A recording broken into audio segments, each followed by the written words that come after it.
Panjal range, another part of the mighty Himalayas. Timeless, peaceful. Sometimes you feel like nothing could destroy the serenity.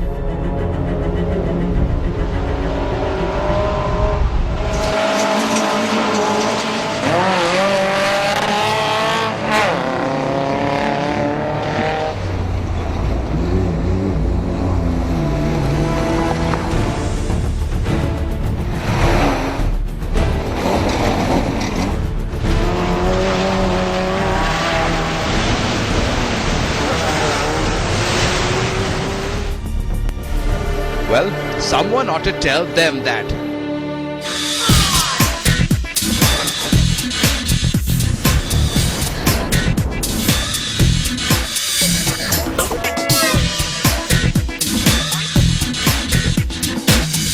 This is Times Drive and I'm Joel Pereira. Now on this show you've seen a lot of motorsports. We've covered the Raid to Himalaya, the Desert Dash, even the Desert Storm. But the thing is that we've always stayed on the fringes. We've never really participated. But when the first ever Mughal Rally came along, we thought to ourselves, heck, we can't let these guys have all the fun. We need to drive this thing. And so we got ourselves a 4x4 Ford Endeavour. Now we've already driven a very dusty 900 kilometers from Delhi to Srinagar, which is where the rally begins. And there's a lot of mud in store for this car. But we figure if Emperor Jahangir can do it, so can we.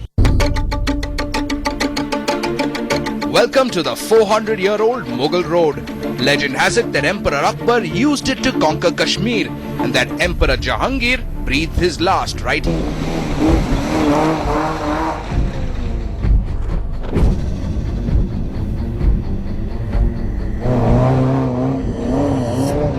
Now they make way for the all-terrain rally tyre.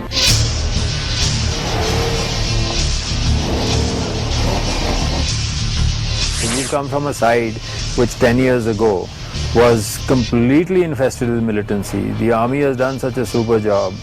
There are no militants left only. We went without any fear of anything. The only things that were bothering us were the natural conditions. These are unique, remote, beautiful areas. So they wanted people to see where they went, that such places exist and are linked by good roads, by hospitable people, and making the rest of India and the world aware of the existence of such areas.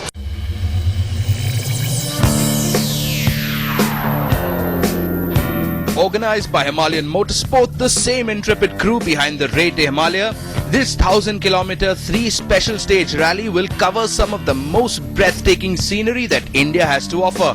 But the drivers won't have any time to admire the view.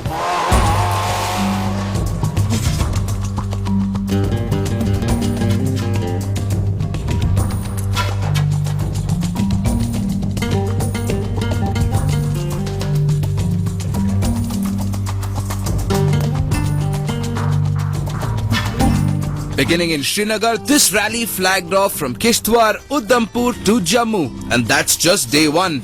Day 2 will see it flagging off at Jammu to Rajouri to Shopian via Pir Ki Galli, finally closing the Great Loop back in Srinagar, 2 days and 1,000 grueling kilometers later. It's a small rally compared to the big daddies like the Raid or Desert Storm, but since it's the first time ever, all the big guns of the Indian rally circuit are here. That the roads are very rough and the terrain is very harsh, which was also, just as good as the Raid. In terms of the kind of terrain that you drive on, it's not like, this is like a little less or a little more. It's at par, purely on the basis of terrain. Everyone was very emotional about this entire event. So all in all, it was a good event. Basically, we made the history.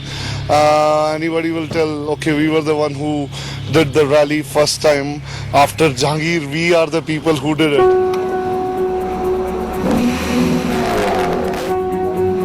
A rainy morning at 5 a.m. in Srinagar is when the first ever Mughal rally flagged off.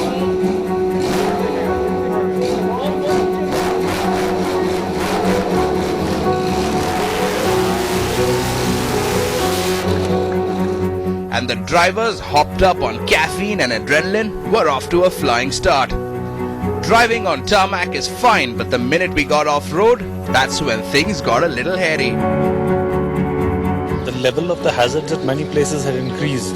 There was so much rock, debris everywhere, constantly being hit on the underneath. I was worried that, a vehicle might break its suspension or something and go down. Hard inclines to very, very hard declines. And as it had rained a night before, so the terrain was even more trickier because we've done the recce, but things change overnight. So here's the thing, we started at 5 a.m. today, it's been pouring since then. And we're right at Daksum at the stage start, but the stage has been stalled. All the extreme cars are waiting up there because it's slushy. It's really slushy up there at the pass. And it's quite a possibility that the stage might be cut short and the transport could be increased. But the good thing is we're going to put these 4x4s to good use. So it's time to get dirty. We were there too, and in a parking lot crowded with little gypsies, we're the oddball entry in a giant endeavor. Come up. Now the endeavor also comes with a real party trick. The real reason why we picked this car, 4-wheel drive. Now this car comes with a BorgWarner transfer case. It switches power to whichever wheel needs it the most. Awesome power and engine aside, what dominated the field today were gypsies, and plenty of them. Here's why. Maruti Suzuki Gypsy. Type, utility vehicle. Country of origin, Japan, India. Engine 1298cc, inline 4. Power 80 bhp. Wheelbase 2375 mm. Year of introduction 1985. Ever since it was introduced back in 1985, it's been the car of choice for rallyists across India. On paper, it might not seem like much, but for the terrain of the subcontinent, there isn't anything better. Firstly, it's cheap to buy. Secondly, it's cheap to repair. And thirdly, it is the only thing that is this size.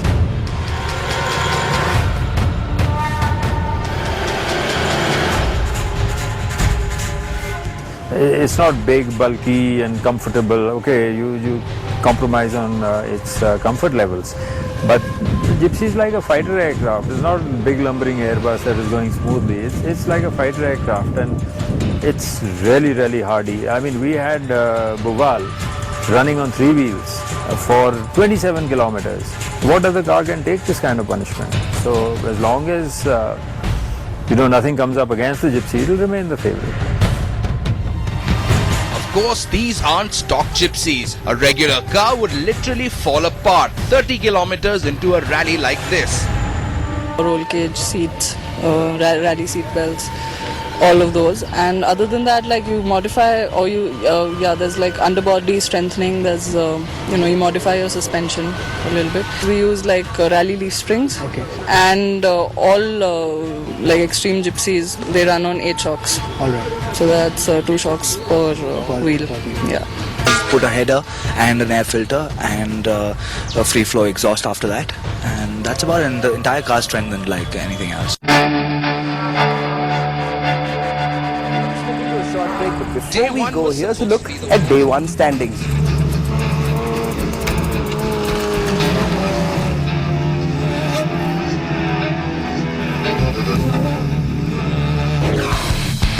We're taking a short break, but there's more rally action on the other side. We're hitting the precarious Pir Ki Gully on the Mughal Road, complete with never-ending drops, rocky tracks and river crossings. The second day, the Mughal Road, boy, it was a surprise. Oof.